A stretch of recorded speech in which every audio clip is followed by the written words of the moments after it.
ମଣିଷ ଆଜି ନିଜ ଭିତରର ମୌଳିକ ସ୍ୱତନ୍ତ୍ରତାକୁ ଚିହ୍ନୁନାହିଁ। କୁଲାରେ ପାଛୁଡ଼ି ଚାଉଳରୁ ଗୁଡ଼ି ଏବଂ ଖୁଦ ଅଲଗା କରିବା ଶିଖିଛି।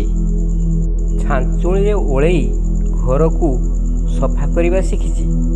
ଅନ୍ୟକୁ ସଜେଇବା, ଅନ୍ୟକୁ ସଜାଡ଼ିବା, ମନ ଅନୁସାରେ ସବୁ କରୁଛି।